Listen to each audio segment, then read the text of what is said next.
What's up, guys, and welcome back to another episode of Photographer Spotlight. If this is your first time joining me for one of these, you are in for a treat. It's a series where I go through and I chat with other successful boudoir photographers around the country and get them to share some insights into their business with you. I'm extremely excited for this one because Annika, Mashery Studios in Boston, is gonna be sharing all kinds of things with you guys. She's a 4-time Photographer of the Year winner from The Knot, and she's been able to grow her business even while traveling. She's in Africa right now for 3 months. In this video, she's gonna share some of her Instagram secrets. She's gonna talk about client communication. She's gonna cover overcoming being a perfectionist, growing your business in a conservative town, and some of the mistakes she's made along the way. So let's jump back in time. Let's go say hey to Annika. We'll get to some learning. All right? Okay. Ready? Ready. Yeah, cold and clammy. Super sweaty. Oh, yeah.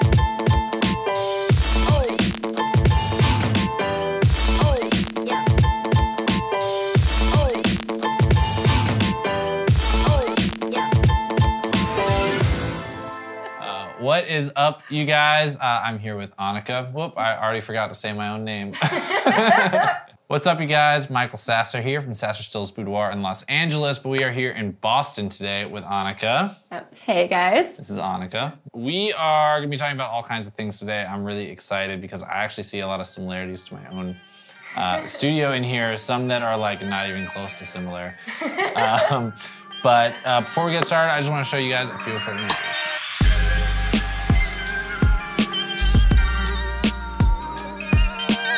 First of all, we just met today. Yes, we did. Although I have known about you for quite some time. How long have you known about me? God, years. I actually took your video course like forever ago. Yeah. So, that's crazy. Yeah. I can't remember when I found out about you. Maybe 5 years ago. So it's been a while. My goodness. Yeah. Man, it makes me feel like I've been doing this for a long time. I have been. But you've also been doing it for a long time. Yeah. So I started in college. I was doing or like focusing on fashion photography, and then I got really bored with that. And then I was like, ooh, I'm gonna go into wildlife and all these different things. And Hold on, wildlife? Yeah. Give me a brief what is like even a wildlife photographer do and print and share and like, I mean, it's like animals and stuff. Yeah. So I don't know, I'm like really crazy obsessed with animals, but then I realized that it's gonna mean like me being solo like in Africa for like 3 weeks, you know, until I get that shot. I was like, I don't know if I can really do that. So then I decided that wasn't for me. I tried a few other things, and then I discovered boudoir, which at the time, which makes me sound super old, but at the time wasn't that huge of a thing. So I really fell in love with it, got my friends and family to model for me, and yeah, just loved what like it did for their, you know, confidence and for their relationships, and got kind of stuck with it since, or yeah, fell in love with it since. So you said this was when you were in college you started. Yeah. Were you like intimidated? Did you feel like I'm not old enough to be a professional photographer or to be shooting this genre, or did like people take you seriously? Like, oh God, no, people did not take me seriously. Really? Yeah. So I also graduated. Well, I never graduated college. I dropped out of 2 colleges. So yay. Kind of counts as one now, because. Yeah. So I was done with school at 19. Wow. So that's when I kind of started thinking about going off on my own. So then I moved up to Boston at 20 to open the studio. So nobody really took me seriously. Everyone was like, oh, little girl, like, how are you going to tell me how to be sexy or like how to run a business? You know, like you don't know anything. So it was a lot of like proving myself and showing people that I can be trusted and that I do know what I'm doing. But now I'm at the age where, you know, no one questions if I can do it. You know, that was actually, I think that's a really interesting thing. I just mentioned this in the last video that when I was 23, I assumed that nobody would pay me that much money because I was so young. Yeah. You know, when they looked at me, they were like, who's this kid? I'm not gonna pay. I was shooting high school senior portraits at the time. Okay. And so I was, you know, parents were in their early 40s or something with their kids that were 17, and here I am not that much older than the kids, and I felt like that was going to stop me from charging a lot more, but then I met somebody 1 year younger than me who was charging like almost 10 times what I was. And I was like, oh, that has nothing to do with it at all. Yeah. So did you, what did you kind of do to sort of overcome that barrier?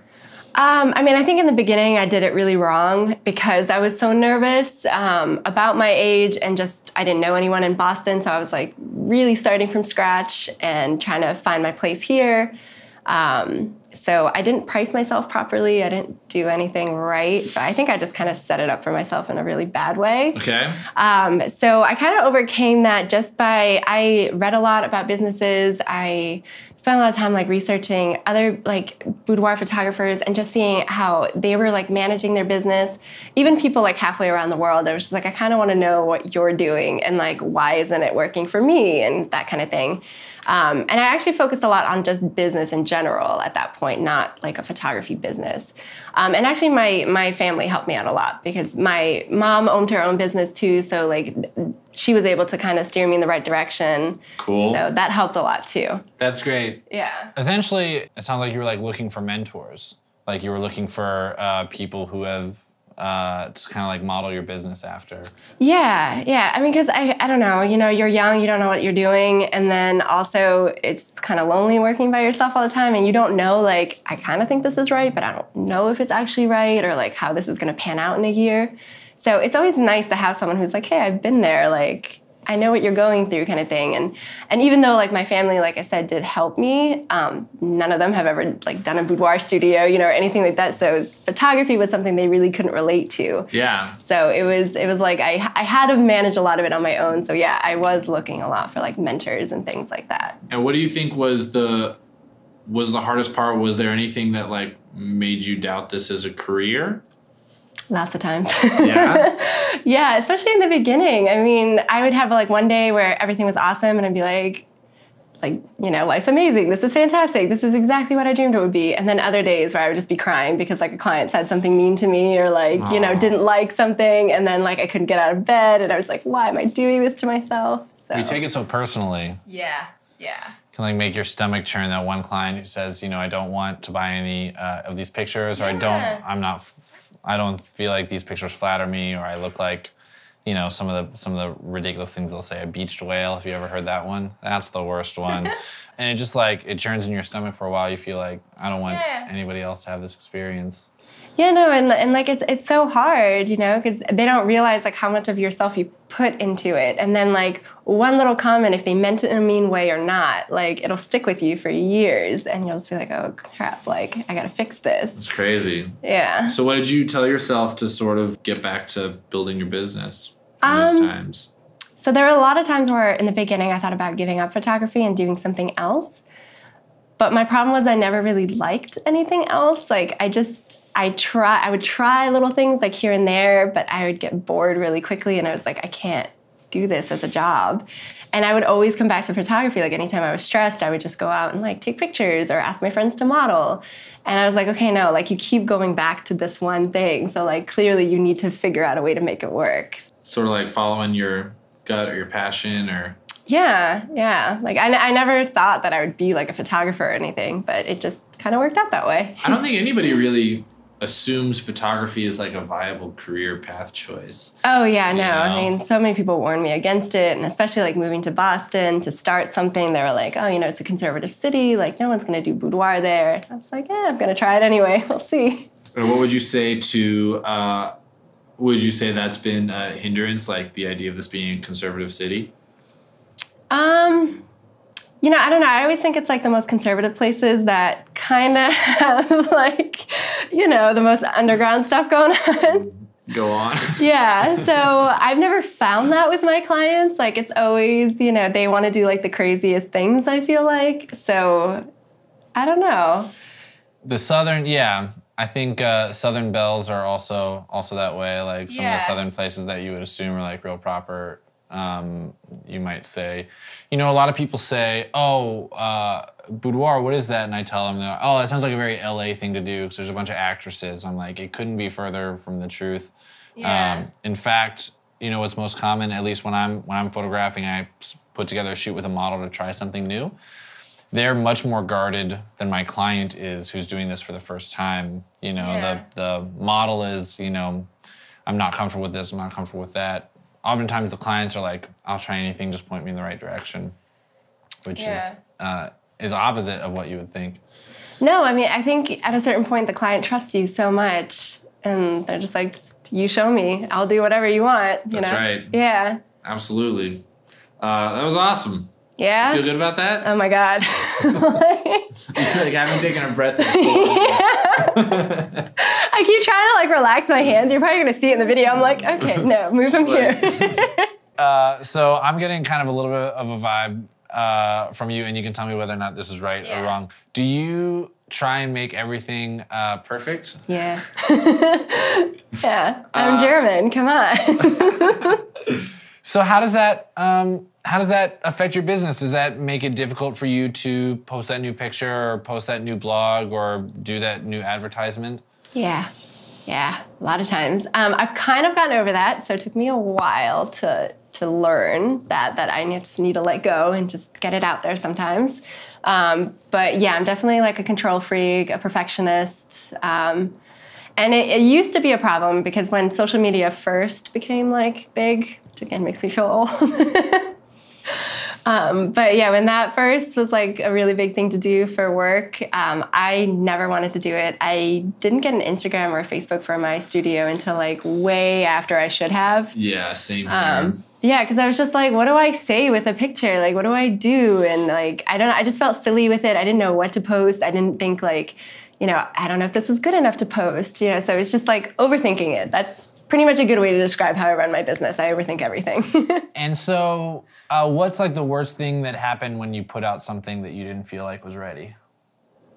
Yeah, nothing bad ever happened. Nothing bad ever happened. No, see, that's the thing. Like, you overthink it, you overanalyze it, and then people are just like, this is awesome. And you're like, oh, okay, cool.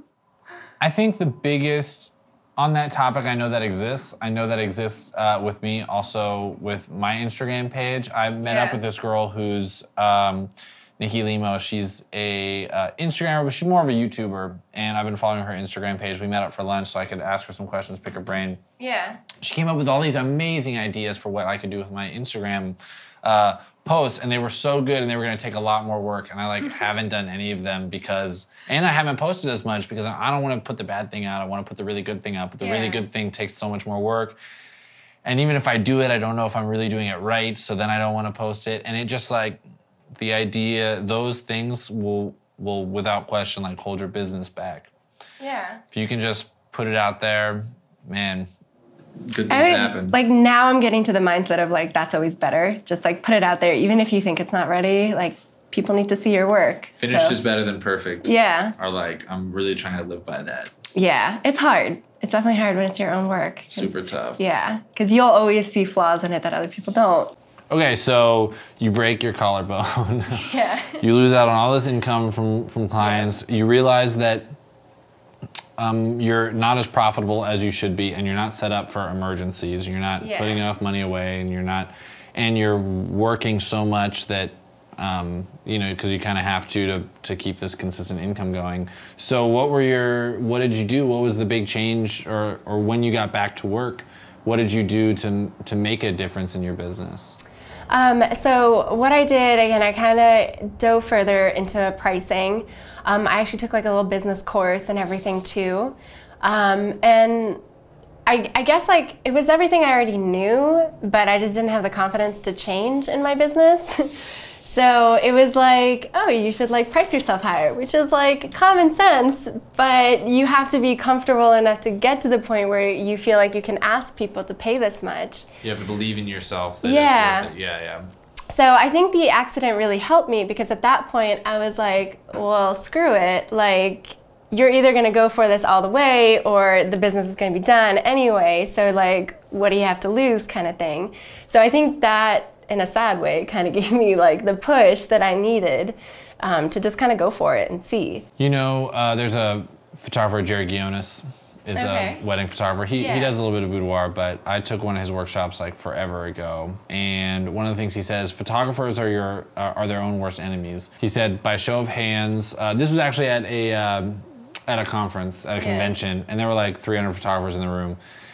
And he was like, by show of hands, who could raise their prices 10% and wouldn't lose out on any clients? And everybody kind of waited for a sec, and then everybody raised their hand. He goes, so why don't you? You know? It's this idea. It's so true. It's so true. Yeah, like I think everyone can charge more for what they're doing. And I don't know, I feel like when it's your own work, it's so personal, it's hard to be like, yes, this is how much it costs to like have me work with you. But you know, in the end, it's a business and you have to run it like that. Okay, talk to me about communication in your business. Ooh, okay. Is it, in what ways does it play a role? I think it's like one of the biggest things that I focus on because like I teach other boudoir photographers too, and what I always see is they just assume that clients know something, which I think is a really big mistake because 99% of the time, like your client doesn't know anything. Like they heard a boudoir, they like the idea of it, but they don't know anything about like how it works, you know, what the steps are, what to wear, anything like that. So I feel like communication is key with clients, and it should be really clear. I mean, you're asking them to trust you with like naked photos. So like you should be communicating in the clearest sense, always being there for them, like, and just answering all their questions in like the easiest way possible. So I make sure to cover my information with clients like over the phone. I do it via email. I have like little packets that I send them. I have it listed on my website. So pretty much whatever way that they retain information, they'll get it. I don't just cover it in one way and hope that they read that email or that they saw that. I make sure to like go over it with them on the phone, in person, all that too, so that I know I've covered it and they can't say like later on like, oh, I didn't know about that, or like, oh, I wish you would have told me, kind of thing. Super important. Yeah. I think people have no idea how important that is, especially just pricing. I think one of the biggest mistakes that I see with beginner photographers is I call it setting expectations, communication, setting expectations. Client will do, you know, they'll run a model call, for instance, something like that. Mm-hmm. And so they'll get the person in there and then they'll sit them down, then they'll show them the prices, and the person goes, oh my God, this is crazy. I had no idea. I thought this was gonna be free. Yeah. And what you're not doing is kind of educating them on what to expect after the fact. So there's no, you know, there's no shock moment. Yeah. I think a really good example of it is when you go into McDonald's, you're planning on spending 99 cents on a burger. That's, you know, that's what you're gonna do. Yeah. If you go into Ruth's Chris Steakhouse, you're gonna spend $40 on a steak. You just, you know, you don't have no problem spending it because you know that's what, you know, walking in. But if you showed up at McDonald's and they were like, it's $40 for this burger, you'd be like, what the hell? No, and I think that's key. And like, I mean, talking to people has never been like my strong suit. So it took a lot for me to like call clients and be like, hey, this is how much it costs and all that. And like, be okay with that, you know, and be confident when I'm talking to them. But I think it's so important, and it does wonders for your business. How did you say you're not a people person, or you don't like? Yeah, I just get really nervous, like whenever I'm like, I don't know, I'm just not good at like meeting new people. I feel like I'm like a spaz kind of. Okay. So. But is that like so first of all, I want to say, you know, kind of chatting with you, you seem like you're really personable and you're like curious about things, and you ask really good questions, and you know, all these things. So, and even if you are kind of a spaz, I think a lot of people can connect with that. They're like, oh, my people, right? So why do you think that's sort of stuck in your head as a? Like I think it used to be worse for me than it is now. Like I used to be really nervous and just like my voice would be shaking if I talked to clients. Like, it would be bad. So, and again, like I was so young that like they were like, okay, well you sound really nervous, like you're super young, like what's going on here? Mm-hmm. And now I just kind of see it as like, well, this is who I am. So like people are either gonna like it or they're not. And I really found that, you know, like you said, people can relate to it a lot more. What else do you do to feed them with information? What do you think are the most important things that they should know? So I spend a lot on teaching them what to wear, because I feel like that's the biggest thing that can make a shoot like good or bad. So I really spend a lot of energy on that. And what I do is I basically have a consult with them either over the phone or in person. Most clients do it in person because they're always nervous and they want to meet me. So we just sit and talk, and I have a bunch of questions that I ask them just to get a better sense of their style and who they are and what their reasons are for doing the shoot. Because, you know, sometimes things come up in conversation that they didn't even realize themselves, and they're really important factors. So, and I make notes all the time. Like my assistant laughs at me because she reads my notes and she's just like you literally write down everything. And I'm like, yeah, because like it's important to know, you know, like what they said. They might think they're just like saying something meaningless, but it's going to help me so much in planning out their shoot. So I think it's really important to listen to like everything that they say in those times. And then, so I do the consult. After the consult, I send them a Pinterest board, which has custom items that I picked out for them, and my assistant helps me with that. And yeah, so it's basically just like a little like mood board of, you know, places that they can shop, and we make sure everything is in their size so they don't have any issues like finding something that will fit them. So by the time the shoot comes around, they really can't say like, oh, I didn't know what would be best or what colors to wear or anything. And then I also send them guides too. So covering everything that I went over with them in the consultation, so they have that afterwards too, in case they're like, you know, what was that thing that she said about this? So they can go back and read everything too. That's awesome. Yeah. That's super awesome. I think the more information that you can share with them, the better. Yeah. And I actually do it, they receive about 7 emails between when they book with me, so when they come in to shoot. Mm-hmm. And I do it as a little way to like stay on top of their mind. Yeah. So as it's coming up, you know, and they get another email from me, oh, what to wear, and then who knows if they're out with girlfriends or they're, you know, whatever it is, and then another one on whether or not they should get a spray tan, and just sort of like, just sort of little reminders as they come, you know, it's only good things. It's only good things. Yeah. For sure. I love that you do, I don't really do a Pinterest board, so it's Pinterest of outfits, it's Pinterest of your images, it's Pinterest No, so it's just outfits and like hair and makeup ideas, nail polish colors. Pretty much I try to cover everything that they might ask, you know, like what accessories to bring, or like nail colors is really important, you know, so I could go over all that with them. Yeah, and then it's linked right away, so they can just click on the photo if they see something they like, and it takes them right to the website so they can just buy it right away. Easy. When I was coming to Boston, I was looking for boudoir photographers to maybe have on this photographer spotlight thing, and I found your website, and I clicked through the pictures. I noticed that the pictures were really good, but as I went through the blog post, I noticed that you had one shared that you did your own boudoir shoot. It was actually by a photographer that I know. Yeah, Beth, right? Beth is amazing. And so it was so cool. I reached out to Beth. I was like, is Annika cool? And I'm glad she liked her. And she was like, oh, she's the best. And so I thought that was really cool to see that you sort of walk the walk. Was that like a business decision that you were like, I want to get inside the heads of my clients? Is that something that you've wanted to do for a long time? Like, what is... Actually, that wasn't my first shoot. So I have had boudoir shoots done to me since I was 18. Because when I was starting in school, me and my friends just kind of all practiced with each other. Cool. So I don't know, I have no problem with it. I always thought it was kind of important to do, especially when I really started getting into boudoir photography and thinking of it as a career. I really wanted to be able to show my clients, like, I know it seems scary right now, but it's awesome and amazing, and you're gonna love the fact that you did it. So yeah, I try to do one every few years, and the last one that I did was with Beth. And whenever I don't have time to work with other photographers, I'll just do self-portraits too, and I'll share those with clients. Really? Yeah, a lot of the images I share on my Instagram are photos of me. So I don't know, I think it's important for people to see, like, and I talk about my own, like, you know, insecurities and body image issues and things like that. So clients can be like, okay, well, you know, like, she's comfortable sharing it, but she also has like these things that she doesn't like about herself, and it's okay. You know, like, you can still love yourself despite those facts. I feel like it's a big exhale for clients, like, whew, she gets it. Yeah. You know, this person understands what I'm going through, and she did it anyway. It's like, you're scared, but you do it anyway. Yeah. And I think that's an important message. I tell people, for boudoir, you don't have to be confident, but you do have to be brave. You know, I think there's a big difference between the two. You know, confidence is kind of what you leave more with confidence. Yeah. But to do it initially, you just have to be brave enough to like take that step.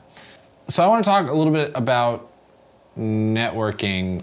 I wouldn't consider myself a great networker, you know, but it sounds like you also as kind of like a little bit of an introvert. Yes. So how do you do it? I don't network in like the typical sense of going to like events and things, because I don't like talking to people or talking about my business and stuff. I get really nervous. So I kind of stay away from all that, and I really focus on online things. and networking that way. So my blog plays a huge part of that. And then also just Instagram is huge for me that way too. So I try to share like stories of what I'm doing that day, you know, and just kind of relate to people that way. But yeah, I don't really go out and like do a lot of events or things like that. I do partner with some like lingerie stores in the area too. So I do try to like, when they have an event, you know, maybe go there and things like that. But it's definitely never like, you know, my event or anything like that. So how did that relationship start? I just went to the stores and I told them who I was and what I do, and you know, if they wanted to like have a partnership going, and it's worked out really well. You know, I send them a lot of business, and my clients, you know, get discounts for the lingerie too, so it works out. Yeah. So that's networking. Yeah, it is. Just yeah. In person somewhere. Yeah, I guess I shouldn't downplay that.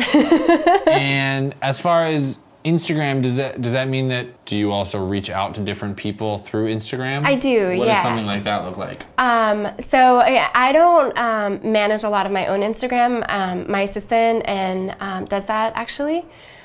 So she'll reach out to people. You know, if they've gotten recently engaged or something like that, like she'll kind of message them or Really? Yeah.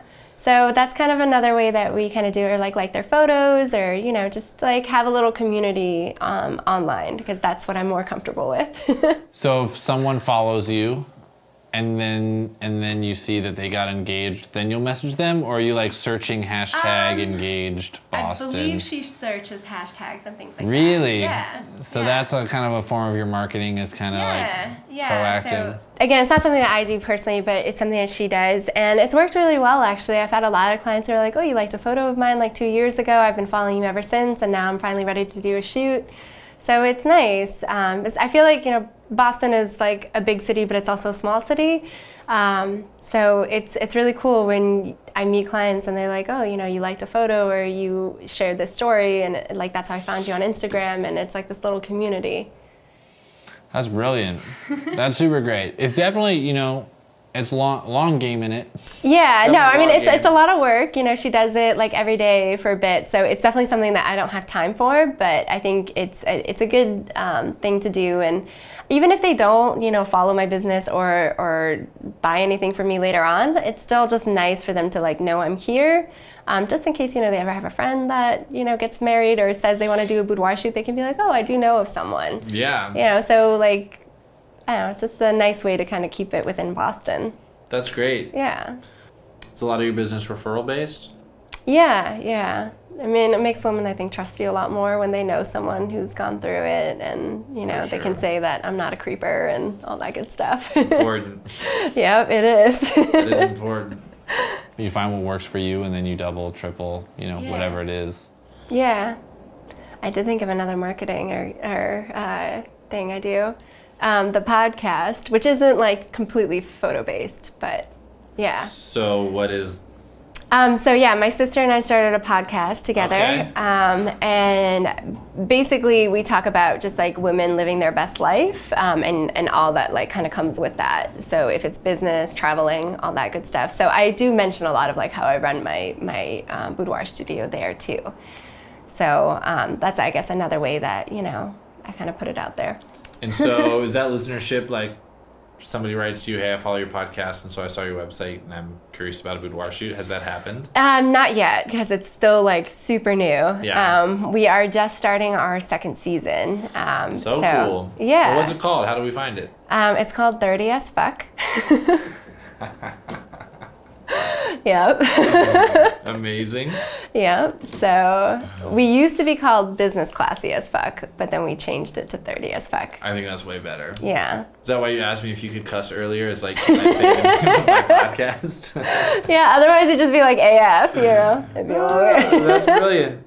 And so you guys are talking about business stuff. It'd be something that if somebody is, you know, running their business or they're an entrepreneur, would get something out of? Yeah, just like anybody who's basically not following like the 9-to-5 path, you know, anyone who's kind of doing something a little bit different. We kind of talk about all that, because my sister also works for herself, but she doesn't do what I do. So it's just kind of like both of our takes on it. And then we also like have guest speakers on who have also like started their own companies, and just kind of, you know, all the ups and downs that kind of come with it, the hardships, the good stuff, and yeah. Yeah. Yeah.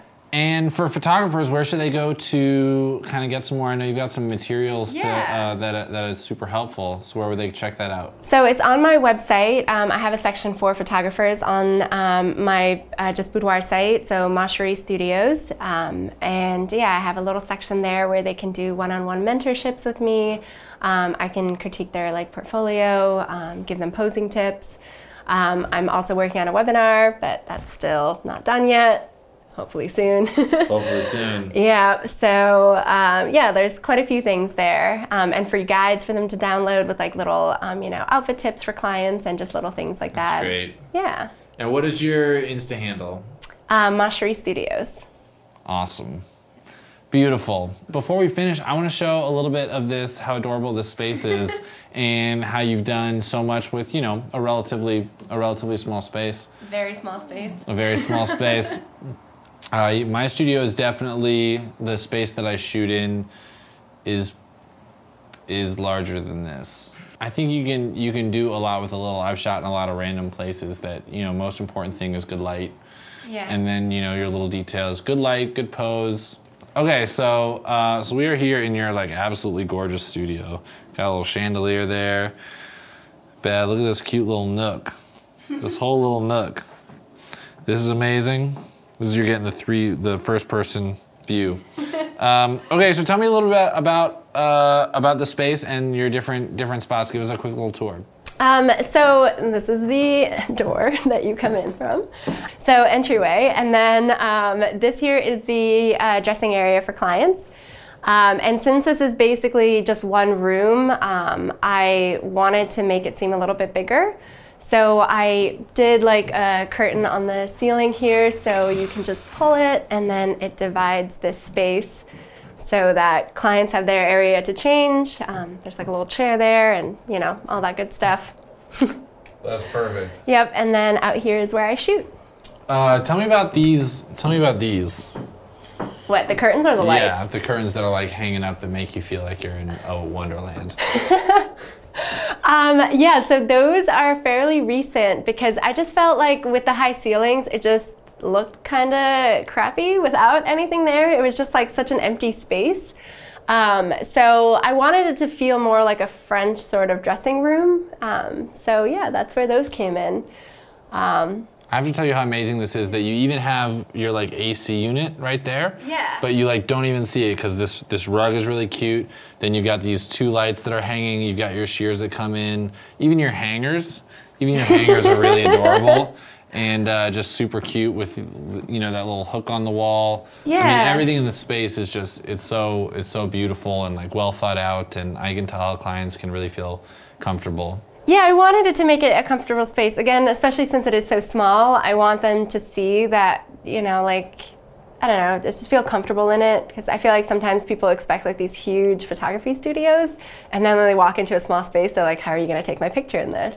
So I try to make it, have its little corners and be cute and everything. Do you educate your clients on that before they come in? As No, just the size I always of your like studio? that to be a surprise. So everyone who sees my Instagram posts is always I had no idea it would be this small of a room because I really make it look different for every shoot, which is why I also make everything be movable in my studio so that I can use the space, as much as possible. How do you rearrange the space? What do you do to make it so movable? So most of the furniture is either on wheels or light enough for me to carry and be able to move around. I shoot on an airbed too, which I know isn't that fancy, but it makes my life so much easier because I can move it to wherever the light is, whatever I need it to do. And it just makes working in such a tiny space so much better.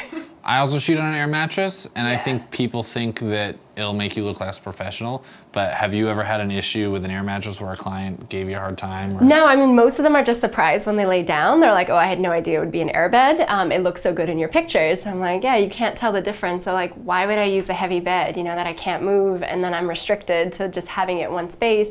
And this way I can get rid of the bed too and use just the wood floor, use that brick wall there. So it makes my life so much easier. I would highly recommend shooting on it, regardless of your space. This is beautiful, real exposed brick. No, it's just wallpaper. Yep, just wallpaper. Yeah, pretty much you can get really creative with the wallpaper. The wood down there is wallpaper. Everything is wallpaper. That's great. I had no idea. I wasn't even thinking about it. Yeah. No, I mean, it's real wood underneath, but it looked really bad, so I just covered it with wallpaper. That is great. And then you got some accents around here too. You got some like some greenery. Yeah. Some beautiful greenery here. You got them even like... Yeah, like hanging. Yeah, I tried to do real plants for a bit, but they all died. So I went the fake route. Yeah, I definitely can't keep anything alive. Yeah, no, because I'm also not here like every day, you know, so they all just got really sad. And I was like, you know what, I'll just replace these.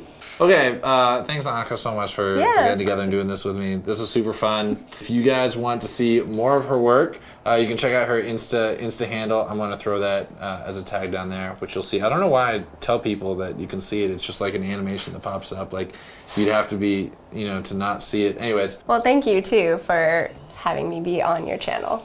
This is great. This is great. I'm super excited to put this guys up for you guys. And if you have any more questions, put them in the comments here, shoot her a message, and we'll be sure to get to them. All right, yeah, thanks again, and thanks for watching, everybody. That was such a good sign-off. I'm just gonna have you do all my my sign-offs thing ever. That's my, okay, so that's my sign-off for my podcast. Like, thanks for listening. And my brain just like went to that, like, oh, well, thanks for, like, I always say thanks for listening, ladies, at the end of the podcast. So I was about to say, like, thanks for watching, ladies. I was like, oh, that's not this. Trying to keep it gender neutral and... Yeah, that's how I got really awkward there at the end. Gotta be super inclusive. Are you still filming? Yeah, okay, go ahead cool. and finish it up. Oh, am I saying bye? Yeah, go ahead. I can't say bye now.